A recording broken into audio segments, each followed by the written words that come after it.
Morning friends, आप लोगों का एक बार फिर से हमारे इस चैनल में स्वागत है और आशा करता हूँ आप सब लोग अच्छे होंगे और कुछ नई चीज़ें सीख रहे होंगे।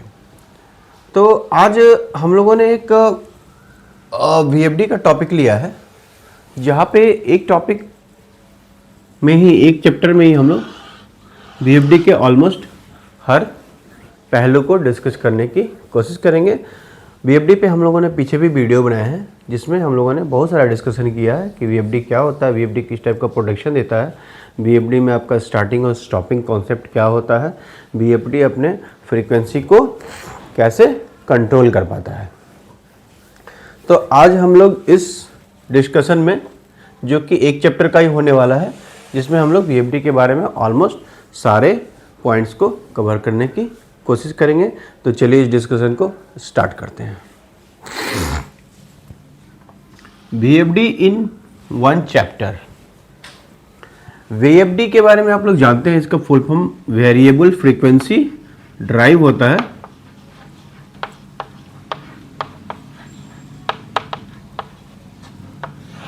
जहां पे हम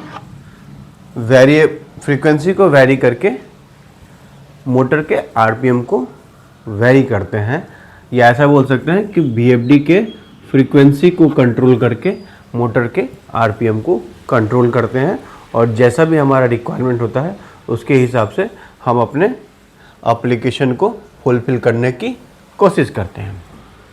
ठीक है, यहाँ पे हमारा जो आज का डिस्कशन है ये दो पार्ट में होगा। एक हम लोग बेसिक की बात करेंगे पहले पार्ट में, उसके बाद इसमें एडवांस पे डिस्कस करेंगे। ठीक है, VFD के बारे में आपने जान लिया कि वेरिएबल फ्रीक्वेंसी ड्राइव होता है, जिसमें फ्रीक्वेंसी को कंट्रोल करके हम मोटर के आरपीएम को कंट्रोल करते हैं। यहाँ पे कुछ चीज़ों को आपको याद करने की ज़रूरत है, या आप रिकॉल कर सकते हैं, पुराने वीडियो को भी आप वॉच आउट कर सकते हैं।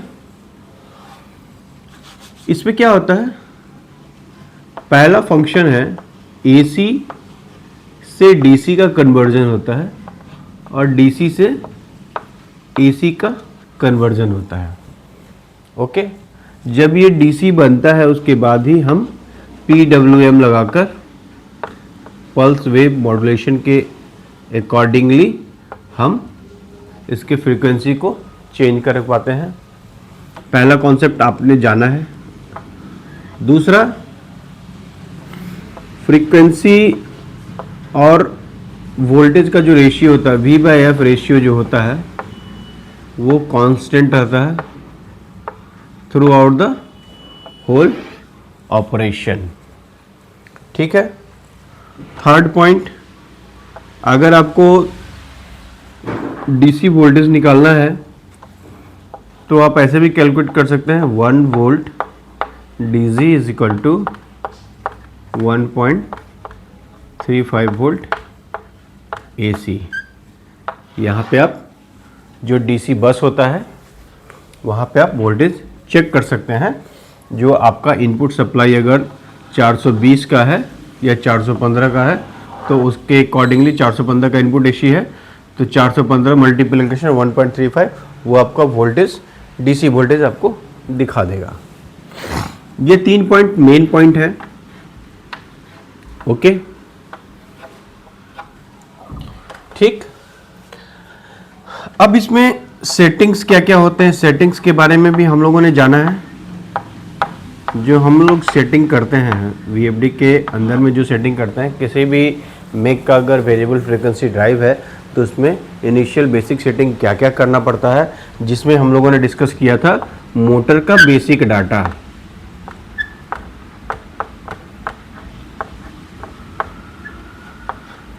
बेसिक डाटा डालते हैं कि मोटर कितने किलोवाट की है, उसका फुल लोड करंट कितना है, आपका इनपुट सप्लाई वोल्टेज कितना है, आपका फ्रीक्वेंसी कितना है। उसके हिसाब से ही आगे का जो भी प्रोटेक्शन इनेबल होता है, इस बेसिक डाटा के अकॉर्डिंगली ही वो प्रोटेक्शन इनेबल होता है। दूसरा, कंट्रोल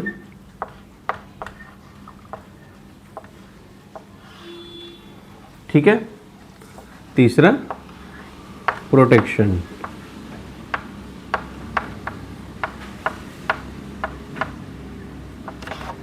बेसिकली ये तीन तरह के डाटा अर्जेंट होते हैं, आपको डालना ही चाहिए। मीन्स आपने बेसिक डाटा डाल दिया मोटर का, उसके बाद कंट्रोल के लिए जो भी डाटा है वो आप उस पैरामीटर में जाके वो सेटिंग करेंगे। कंट्रोल का मतलब आप उस मोटर को या उस पार्टिकुलर VFD को आप कैसे ऑपरेट करना चाहते हैं, कहाँ से ऑपरेट करना चाहते हैं, किस बटन से आप ऑपरेट करना चाहते हैं, कैसे ऑपरेट करना चाहते हैं, उसका मिनिमम फ्रीक्वेंसी कितना होना चाहिए, मैक्सिमम फ्रीक्वेंसी कितना होना चाहिए। ओके, तो ये सारा आप कंट्रोल स्टेशन से कर सकते हो। उसके फ्रीक्वेंसी को कंट्रोल कैसे करना है और कहाँ से करना है, ये जो कंट्रोल का जो पैरामीटर होगा उसमें आपको डाटा को इनेबल करना पड़ेगा। और थर्ड है प्रोटेक्शन को हमें इनेबल करना पड़ेगा, जिसमें अर्थ का प्रोटेक्शन आ जाता है, स्टॉल्ड का प्रोटेक्शन आता है, या फिर आपका ओवर करंट का प्रोटेक्शन आ जाता है।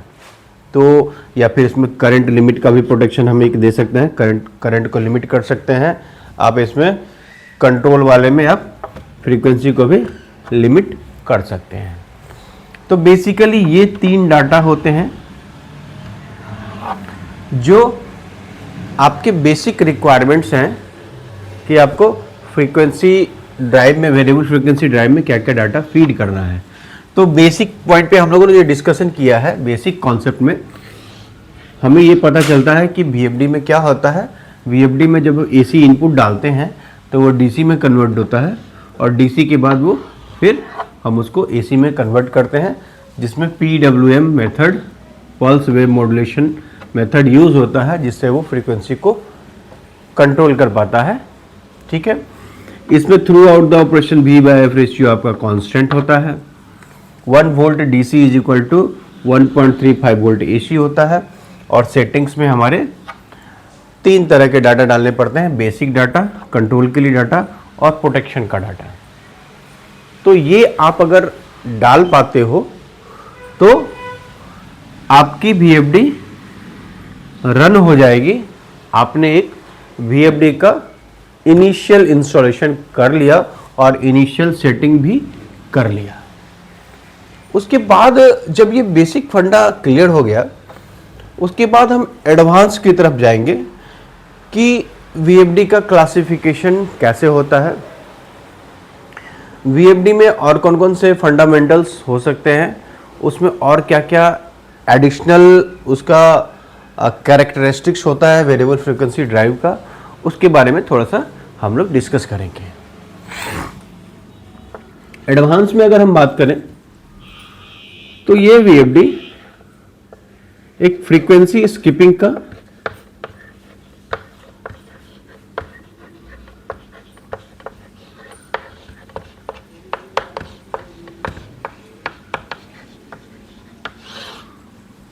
का फैसिलिटी प्रोवाइड करता है। जैसे कोई इंस्ट्रूमेंट या कोई भी मैन्युफैक्चरर ने एक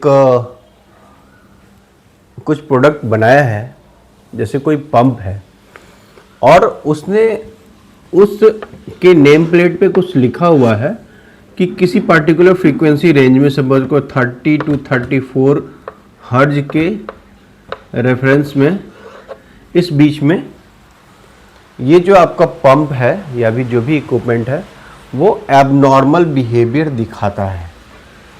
मतलब जब ये रन करेगा 0 to 30 उस समय ये सही रहेगा, और 34 to 50 हर्ज जाएगा उस समय उसका ऑपरेशन ओके होता है।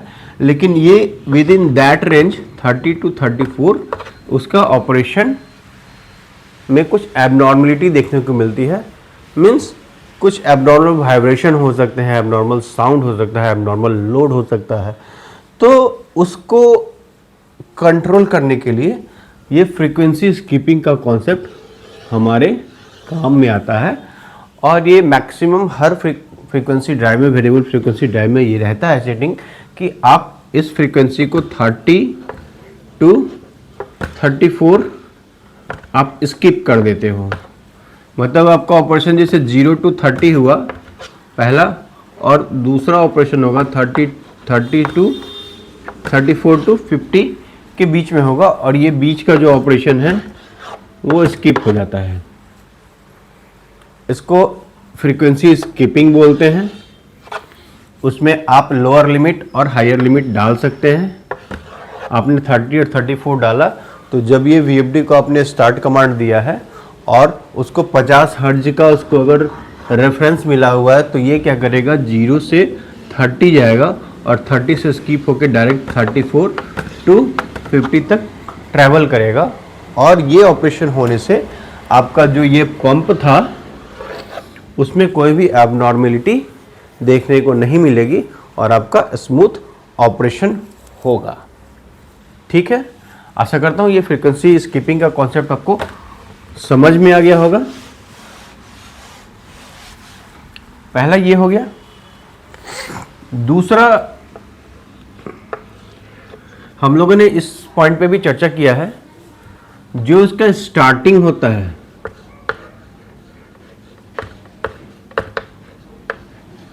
और स्टॉपिंग होता है।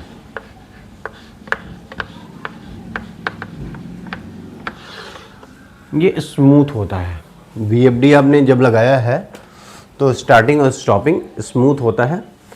इसमें हम लोग एक एक्सेलरेशन टाइम और डी एक्सेलरेशन टाइम सेट करते हैं। तो एक्सेलरेशन टाइम बाय डिफ़ॉल्ट कहीं 10 सेकंड होता है नॉर्मली। आप अपने अकॉर्डिंगली अपने ऑपरेशन के हिसाब से उन दोनों को सेट कर सकते हैं। अगर मैं बाय डिफ़ॉल्ट की बात करूँ, अगर 10 सेकंड का अगर उसने एक्सेलरेशन टाइम दिया है और मोटर को स्टार्ट का कमांड मिला कुछ रेफरेंस के बाद, रेफरेंस के साथ में, तो वो अपने RPM पे, फुल RPM पे पहुंचने में 10 सेकंड का टाइम लेगा। ओके, मतलब फ्रीक्वेंसी जो है 0 टू रेफरेंस फ्रीक्वेंसी तक जाने में 10 सेकंड्स का टाइम लेगा। और जैसे ये 10 सेकंड्स का टाइम लेगा और फ्रीक्वेंसी बढ़ती चली जाएगी, साथ में आपका वोल्टेज भी बढ़ेगा। 0 वोल्ट टू जो भी आपका 415 फुल RPM तक जाएगा, तो 415 वोल्ट तक बढ़ता चला जाएगा, जिससे उस मोटर को एक स्मूथ स्टार्टिंग मिलेगा, जो कि आपके कनेक्टेड मोटर को और मोटर से जो कनेक्टेड पंप है या जो भी इक्विपमेंट कनेक्ट है उसको smooth operation, smooth starting provide करता है, जिससे आपका उसमें ब्रेकडाउन के चांसेस कम आते हैं, मेंटेनेंस के चांसेस कम आते हैं। तो वो एक एडवांटेज हो जाता है। साथ ही साथ डी एक्सेलरेशन टाइम भी सेट करते हैं, जो बाय डिफ़ॉल्ट 10 सेकंड ही होता है, जिसको हम लोग अपने हिसाब से सेट कर सकते हैं। डी एक्सेलरेशन टाइम और एक्सेलरेशन टाइम का एक, जैसे अगर मैं ग्राफ बनाऊं, जैसे यहाँ से 0 से ये आपके 50 हर्ट्ज तक गया है, 50 हर्ट्ज का ये है और ये 0 है। तो ये जो टाइम है 10 सेकंड्स का, ये एक्सेलरेशन टाइम हो गया। मतलब फ्रीक्वेंसी और टाइम का ये कर्व है। 0 से 50 जाने में इसको 10 सेकंड का टाइम लगा और ये कंटिन्यू रन होने लगेगा, अपने 50 हर्ट्ज पे चलेगा या फिर जो भी उसका रेफरेंस सेट पॉइंट है उस पर चलेगा। अब स्टॉपिंग की बात करते हैं, तो इसमें स्टॉपिंग 2 तरीके का होता है। एक रैंप टू स्टॉप होता है, रैंप टू स्टॉप होता है। दूसरा कॉस्ट टू स्टॉप होता है। रैंप टू स्टॉप के नाम से ही पता चल रहा है कि जब स्टॉपिंग होगी वो एक रैंप बना के स्टॉप होगा। तो ये जो रैंप बनाएगा ये कितना ट्रेवल करता है, ये अगर कुछ पर्टिकुलर टाइम है, तो अगर आपने डी एक्सेलरेशन टाइम 10 सेकंड का सेट कर रखा है, तो ये जो टाइम पीरियड होगा ये 10 सेकंड्स का होगा।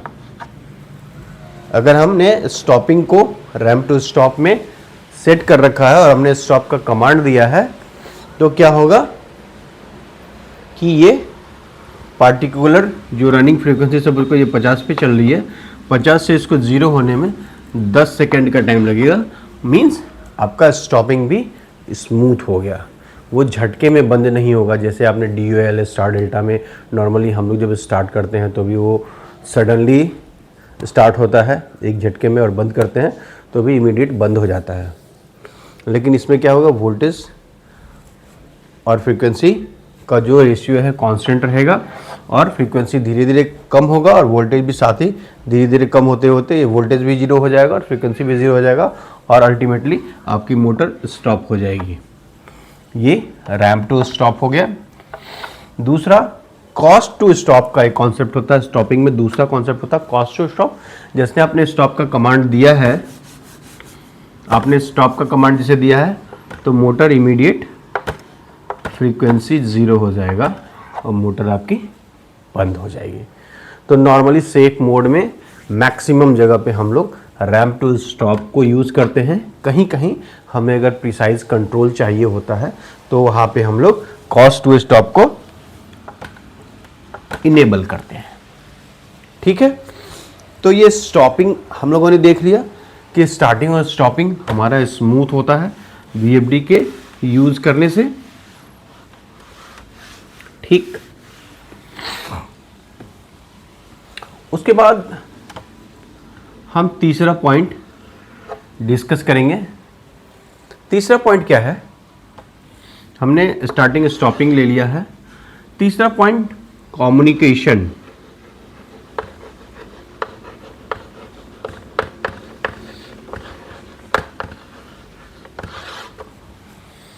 मैक्सिमम VFD में कम्युनिकेशन को हम ले सकते हैं। मींस किसी कंट्रोल स्टेशन में जब आपका PLC है या DCS कनेक्टेड किया हुआ है या HMI के थ्रू या PLC कनेक्टेड किया हुआ है, तो वहाँ पे हम लोग कम्युनिकेशन को भी इनेबल कर सकते हैं। इसमें तरह तरह के कम्युनिकेशन को हम लोग इनेबल करते हैं। जैसे सपोज करो प्रोफिबस DP लेते हैं या फिर प्रोफी नेट यूज करते हैं। ओके, दूसरा आपका RS 232 भी होता है। ओके, तो जो भी प्रोटोकॉल आपको यूज़ करना है उसके थ्रू आप यूज़ कर सकते हैं। ठीक है, तो ये कम्युनिकेशन होने से क्या होता है, जो भी आपका कंट्रोल स्टेशन है, PLC है या DCS है, वहाँ से अगर हमने इसको कम्युनिकेट किया है इस ड्राइव को, और जो हमने बेसिक डाटा में कंट्रोल में अगर उसको सेट करना पड़ेगा कि हमें अगर कम्युनिकेशन के थ्रू उस कंट्रोल स्टेशन से भी स्टार्ट करना है तो 2 सिलेक्शन करने पड़ेंगे। आपका एक लोकल का सिलेक्शन हो जाएगा, एक रिमोट का सिलेक्शन हो सकता है। तो जो कि आपके इस कम्युनिकेशन के थ्रू इस VFD को कंट्रोलर का एक कमांड मिलेगा और उसके हिसाब से ही ये स्टार्ट या स्टॉप होगा, या जो भी उसको फ्रीक्वेंसी का रेफरेंस मिलेगा उसके हिसाब से ही उसका RPM घटेगा या बढ़ेगा। अब ये प्रोफिबस DP और प्रोफीनेट की बात अगर करें हम लोग, तो इसमें हम लोग लूपिंग करते हैं। लूपिंग कैसे की जाती है,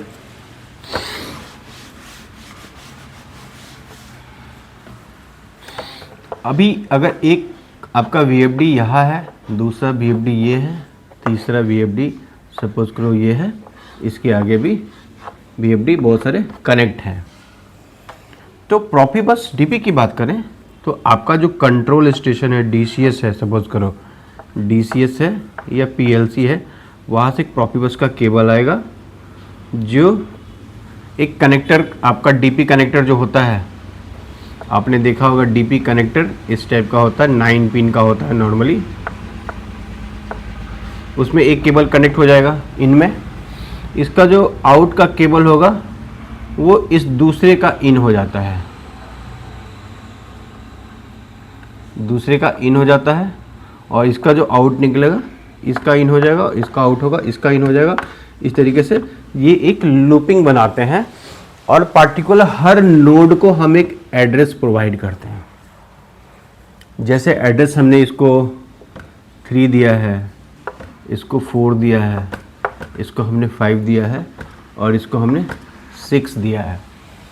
सेम एड्रेस अगर ये इक्विपमेंट है, इसका कोई आपका टैग होगा, इस टैग को अगर उसने DCS में डिफाइन करना है तो सेम एड्रेस वो इस पार्टिकुलर एड्रेस को ही वो उस इक्विपमेंट पे डिफाइन करेगा 3, और इसके लिए वो 4 करेगा, इसके लिए 5 करेगा। तो जैसे वो कमांड देगा, स्टार्ट का कमांड देगा, तो इस पार्टिकुलर इक्विपमेंट को ही मिलेगा स्टार्ट करने के लिए, स्टॉप करने के लिए, और जो भी आपके रेफरेंस आएंगे, फ्रीक्वेंसी रेफरेंस जो आएगा उसके लिए। तो एक तो छोटी सी बात हो गई, हम लोगों ने कम्युनिकेशन देखा। उसके बाद हम लोगों ने एक डिस्कस किया था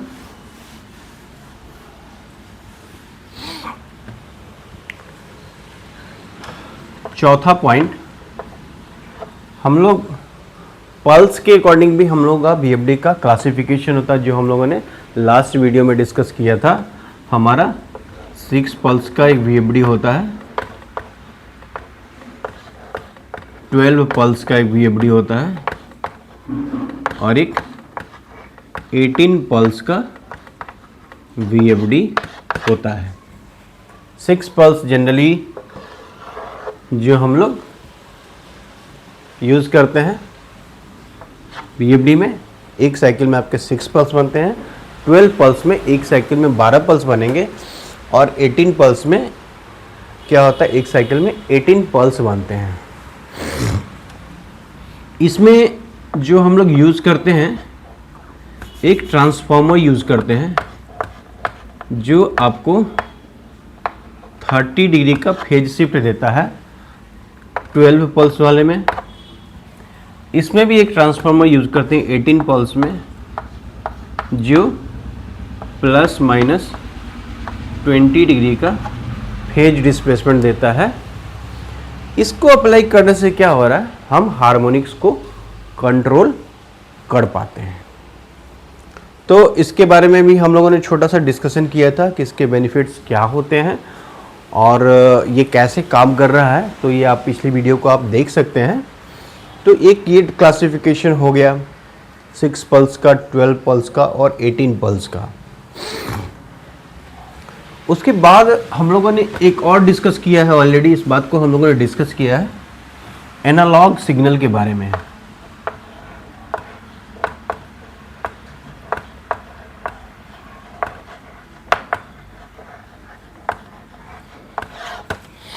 एनालॉग सिग्नल हमारे लूप में कब आता है?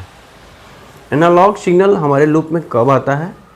अगर हमें इस VFD के स्पीड को कंट्रोल करने के लिए हम लोगों ने कुछ वेरिएक लगा रखा है, जिससे हम लोग वोल्टेज को कंट्रोल करते हैं, तो वो एक इनपुट सिग्नल हमारे VFD को मिलेगा और उसके अकॉर्डिंगली ही हमारा VFD का जो फ्रीक्वेंसी का रेफरेंस सेट होता है, और फिर उस फ्रीक्वेंसी के सेट होने से आपका मोटर VFD क्या करता है, उसको उतना कंट्रोल करता है।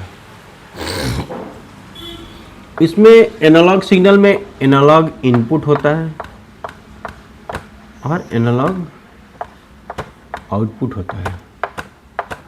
जनरली आप VFD में देखोगे, किसी भी VFD में 2 एनालॉग इनपुट होते हैं और एक एनालॉग आउटपुट होता है। एनालॉग इनपुट आपने सपोज करो कोई रेफरेंस के लिए लिया है, ये एनालॉग इनपुट 4 to 20 मिलियम्स के हिसाब से रहेगा, 4 to 20 मिलियम्स के टर्म में रहेगा। ये आपको वेरिएक के थ्रू भी मिल सकता है, ये आपको PLC या DCS के हार्डवायर के थ्रू भी मिल सकता है, या फिर आपने कुछ ट्रांसमीटर लगा रखा है फील्ड में और उसके रेफरेंस के हिसाब से आपको VFD की स्पीड को कंट्रोल करना है, तो ये भी हम कर सकते हैं। ओके, अब आउटपुट क्या होता है? आउटपुट को नॉर्मल क्या होता है, ये एक आउटपुट है जो कि कहीं हम डिस्प्ले के लिए यूज़ कर सकते हैं, किसी मीटर में यूज़ कर सकते हैं। सपोज करो हमारा मोटर का RPM कितना चल रहा है, उसके लिए हमने एक RPM मीटर लगा रखा है, उसके लिए असाइन कर सकते हैं। या फिर ये एक आउटपुट सिग्नल जनरेट करे, इसके अगेंस्ट में ही जनरेट करे, या किसी पार्टिकुलर फेनोमेनन जैसे आपका फ्रीक्वेंसी जो है, रनिंग फ्रीक्वेंसी है वो किस स्टेज में है, उसके अगेंस्ट में कुछ ये आपका एनालॉग आउटपुट जनरेट कर रहा है, या वोल्टेज का स्टेज क्या है आपका, जैसे V by F ratio constant होता है, V जो आपका वोल्टेज होता है 0 से 415 तक जाने में एक टाइम लेता है, या फिर एज पर फ्रीक्वेंसी उसका वोल्टेज वो सेट रहता है, V by F ratio constant रहती है, उसके हिसाब से वो कुछ पर्टिकुलर वैल्यू होता है, तो वो कितना है उसको आप वोल्टमीटर में वहाँ मेजर कर सकते हो, या इस सिग्नल को यूज़ करके आप PLC या DCS को सेंड कर सकते हैं, जो उसके लिए इनपुट हो जाएगा और जो भी ऑपरेटर है वो उसको वॉच कर सकता है। तो आशा करता हूँ ये छोटा सा जानकारी वेरिएबल फ्रीक्वेंसी ड्राइव के बारे में बेसिक टू एडवांस आप लोगों को समझ में आ गया होगा, और प्रोटेक्शन क्या देता है, कैसे इनेबल करना है, ये सब आप समझ सकते हैं। ठीक है, तो आशा करता हूँ ये वीडियो आपको अच्छा लगा होगा, तो हमारे साथ जुड़े रहिएगा। मिलते हैं अगले वीडियो में। धन्यवाद।